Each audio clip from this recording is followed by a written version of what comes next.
I need the lore behind the Barrow kings.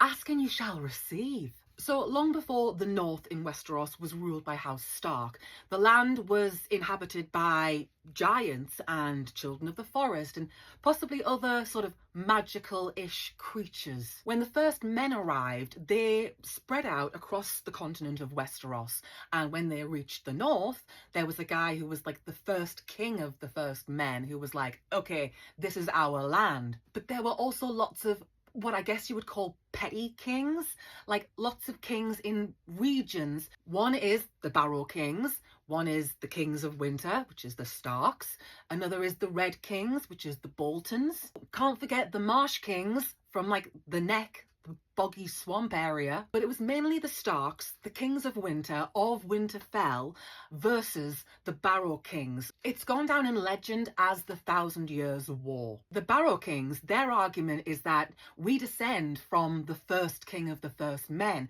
that there's a burial mound here for that person, so we descend from them and our claim is therefore stronger. Barrows, I mean, I'd heard this, but I had to double check. It's basically an ancient burial mound. So I guess the belief is that what became Barrowton, the Barrowlands, it all started because the first king of the first men was buried there. So they believe that they've got history on their side. So you had a lot of fighting between the Barrow kings and the Starks, and eventually the last Barrow king bends the knee.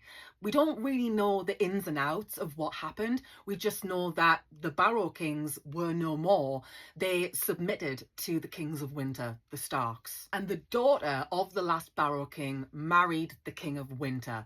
And so from that point on, the Starks had subdued the Barrow kings. In, say it with me, the Bible, the world of ice and fire, even though they'd managed to get the Barrow kings to submit, it did not give Winterfell dominion over all the North. Many other petty kings remained, ruling over realms great and small, and it would require thousands of years and many more wars before the last of them was conquered. Yet one by one, the Starks subdued them all. House Dustin, they claim to be descendants of the Barrow kings. Their seat is in Barrowton, and they take great pride in their ancestry. They feel very northern, old school northern, proper. If you skip forward to present day, House Dustin, as descendants of the Barrow kings, they claim they are one of the most loyal houses to the Starks of Winterfell.